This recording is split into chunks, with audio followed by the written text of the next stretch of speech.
साथियों, मैं रत्ना वोरा अहमदाबाद गुजरात से मेरे YouTube चैनल रत्ना वोरा बेबाक में आप सभी का बहुत बहुत स्वागत है।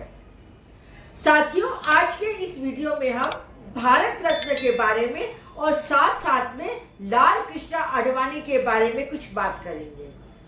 भारत रत्न क्यों मिलता है, किस लिए मिलता है, कब इसकी शुरुआत की गई, इन सब के बारे में हम विस्तार से चर्चा करेंगे और साथ ही साथ लाल कृष्ण आडवाणी को भारत रत्न क्यों मिला और क्या मिलना चाहिए था या नहीं मिलना चाहिए था, इस बारे में भी हम आपसे बात करेंगे। तो चलो चलते हैं इस वीडियो में हम भारत रत्न और लाल कृष्ण आडवाणी के बारे में बात करने के लिए। साथियों, भारत रत्न भारत देश का किसी भी नागरिक को मिलने वाला सर्वोच्च नागरिक सम्मान है और भारत रत्न की शुरुआत 2 जनवरी 1954 में तत्कालीन राष्ट्रपति डॉक्टर राजेंद्र प्रसाद जी ने की थी। यह सम्मान राजनीतिक, संस्कृति, कला, विज्ञान, खेल इन सब क्षेत्रों में विचारक, वैज्ञानिक, खिलाड़ी, सभी लोग, उद्योगपति, लेखक, समाजवादी, समाजशास्त्री, इन सब का समावेश किया जा सकता है। यह भारत रत्न सबसे पहले 3 भारत देश के सम्मानित व्यक्तियों को मिला था। उनका नाम है भारत देश के पहले गवर्नर जनरल और तमिलनाडु के मुख्यमंत्री चक्रवर्ती राजगोपालाचारी जी। उसके बाद दूसरा सम्मान था पूर्व राष्ट्रपति डॉक्टर सर्वपल्ली राधाकृष्णन जी और तीसरा सम्मान था डॉक्टर चंद्रशेखर वेंकट रमन जी को दिया गया था। अब तक कुल 50 सम्मान दिए जा चुके हैं, जिसमें इस वर्ष जो बिहार के पूर्व मुख्यमंत्री थे कर्पूरी ठाकुर जी को और लाल कृष्ण आडवाणी जी को भी दिया जा चुका है। इनको मिलाकर अब तक 50 सम्मान दिए जा चुके हैं।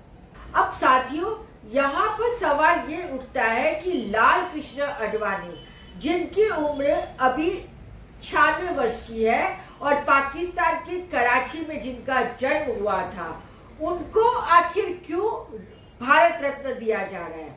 ऐसा उन्होंने क्या काम किया है कि जिसकी वजह से उन्हें भारत रत्न दिया जाना चाहिए? मैं इस मंच के माध्यम से पुनः श्री आडवाणी जी से अपील करना चाहता हूं, अपनी यात्रा को स्थगित कर दें। स्थगित करके वो दिल्ली वापस चले जाएं। देश हित में अगर इंसान ही नहीं रहेगा, इंसान नहीं रहेगा, तो मंदिर में घंटी कौन बजाएगा या कौन बजाएगा? जब इंसानियत पर खतरा हो, इंसान नहीं रहेगा तो मस्जिद में इबादत कौन देने जाएगा? 24 घंटा में निगाह रखा हूं। हमने अपने शासन के अपने तरफ से पूरा उनकी सुरक्षा का भी व्यवस्था किया, लेकिन दूसरे तरफ हमारे सामने सवाल है, अगर एक नेता और एक प्रधानमंत्री का जितना जान का कीमत है, उतना आम इंसान का जान का भी कीमत है। हम अपने राज्य में मतलब दंगा फसाद को फैलने नहीं देंगे। जहां फैलाने का नाम लिया और जहां बवेला खड़ा करने का नाम लिया, तो फिर हमारे साथ चाहे राज रहे या राज चला जाए, हम इस पर कोई समझौता करने वाले नहीं हैं। लेकिन लाल कृष्ण आडवाणी को भारत रत्न क्यों दिया जा रहा है, इसके बारे में आज बहुत बड़ा एक प्रश्न चिन्ह खड़ा हुआ है और देश की जनता जानना चाहती है कि आखिर ऐसा क्या किया लाल कृष्ण आडवाणी ने जिसकी वजह से उन्हें भारत रत्न दिया जा रहा है। साथियों, 1980 में भारतीय जनता पार्टी की स्थापना लाल कृष्ण आडवाणी और अन्य नेताओं ने की थी। 1986 में लाल कृष्ण आडवाणी भारतीय जनता पार्टी के राष्ट्रीय अध्यक्ष बने और उसके बाद 1989 के बाद उन्होंने राम रथ यात्रा निकालने का फैसला किया। दरअसल साथियों, राम रथ निकालने का फैसला उन्होंने इसलिए किया था क्योंकि 1989 में ही जब वीपी सिंह की सरकार थी, तो वीपी सिंह की सरकार ने मंडल कमीशन की सिफारिशें लागू करने की घोषणा की और उन्हें लागू किया। उसके बाद रामकृष्ण आडवाणी ने खुद उस समय के डिफेंस मिनिस्टर जॉर्ज फर्नांडिस जी को कहा था, अब आपने मंडल कमीशन की सिफारिशों को लागू कर ही दिया है तो हमारे पास कमंडल के अलावा और कुछ बचता ही नहीं है, हम तो कमंडल को लेकर अब आपके सामने आएंगे। साथियों, इस बात का खंडन ना तो कभी खुद लाल कृष्ण आडवाणी ने किया और ना ही कभी भारतीय जनता पार्टी के किसी भी नेता ने किया है। तो राम का नाम सिर्फ और सिर्फ राजनीति करने के लिए आज से 30-35 साल पहले लाल कृष्ण आडवाणी ने लिया था। मतलब भारतीय जनता पार्टी को सिर्फ और सिर्फ राजनीति करनी थी और राजनीति करनी है, और इसीलिए 1989 से शुरू करते हुए 1923 तक, अब ये 1924 जो कि 22 जनवरी को जब इन्होंने रामलला की प्राण प्रतिष्ठा का काम किया, तब तक इनकी राजनीति सिर्फ और सिर्फ राम के नाम से ही चलती आई है।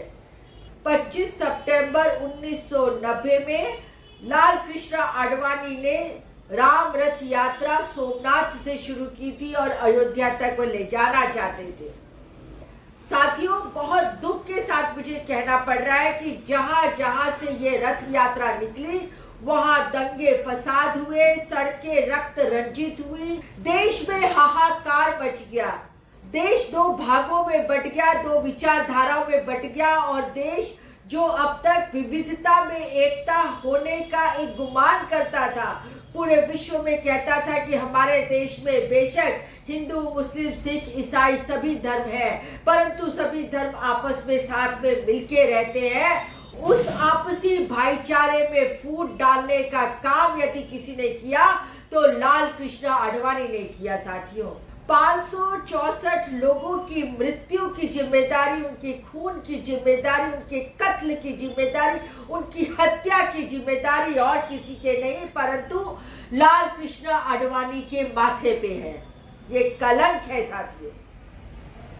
और इस तरीके से लाल कृष्ण आडवाणी को भारत रत्न से नवाजा गया। क्या यही वैल्यू रह गई है भारत रत्न की?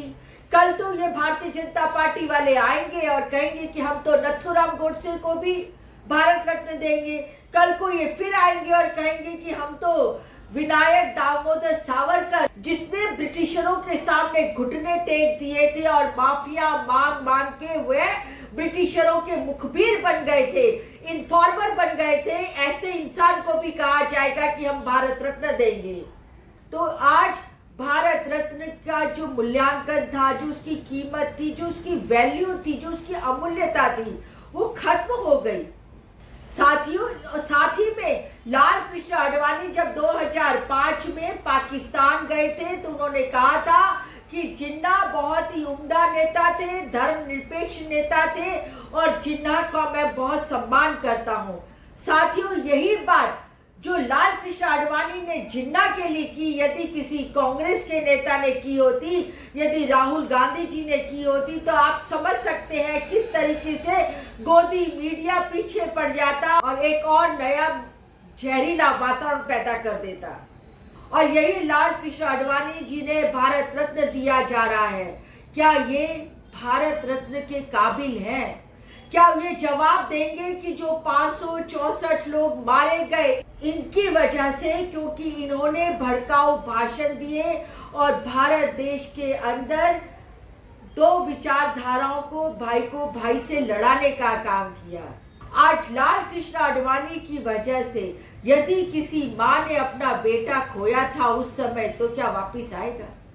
आज लाल कृष्ण आडवाणी की रथ यात्रा की वजह से यदि किसी औरत का सिंदूर पोंछा गया था, तो क्या उसका पति वापिस आएगा? यही लाल कृष्ण आडवाणी की रथ यात्रा की वजह से यदि किसी बच्चे ने अपनी बाप को खोया, तो क्या वो वापिस आएगा? किसी बहन ने अपने भाई को खोया, तो क्या वो वापिस आएगा? तो ऐसे व्यक्ति को, जिसने कि देश के अंदर रक्त रंजित कर डाले, खून की नदियां बह गई, ऐसे व्यक्ति के लिए भारत रत्न? शर्म आ रही है। मुझे बहुत ज्यादा दुख हो रहा है कि आज हमारे देश की राजनीति और हमारे देश के प्रधानमंत्री श्री श्री श्री श्री नरेंद्र मोदी जी 2024 के चुनावों को जीतने के लिए किसी भी हद तक नीचे जा सकते हैं और किसी भी हद तक कुछ भी कर सकते हैं। भारत देश की इज्जत को ताक पे रख दिया गया है। भारत देश आज जो एक धर्मनिरपेक्ष देश के नाम से पूरे विश्व में सर ऊंचा करके चलता था, आज भारत देश को सर झुकाने की नौबत आ गई है। साथियों, हम सब इस भारत देश के नागरिक हैं और हमें ये कहने का अधिकार है कि गलत हो रहा है, और गलत हो रहा है तो गलत को गलत कहना पड़ेगा। आज आपके पास सत्ता है तो आप उस सत्ता के दम पे कुछ भी कर रहे हैं, परंतु आज सत्ता है, कल सत्ता नहीं भी हो सकती है। तो साथियों, इस वीडियो से मैं सिर्फ इतना ही कहना चाहती हूं कि हमें ये समझना होगा कि राजनीति किस दौर पे कहां पहुंच रही है। बस आज के इस वीडियो में इतना ही। यदि आपको ये मेरा वीडियो पसंद आया हो तो मेरे YouTube चैनल रत्ना वोरा बेबाक को सब्सक्राइब कीजिए। इसे आप ज्यादा से ज्यादा शेयर कीजिए और लाइक कीजिए। आप मुझे फेसबुक, इंस्टाग्राम और एक्स पर भी फॉलो कर सकते हैं। फिर मिलती हूँ एक नए वीडियो के साथ, एक नए विचार के साथ। तब तक के लिए नमस्कार।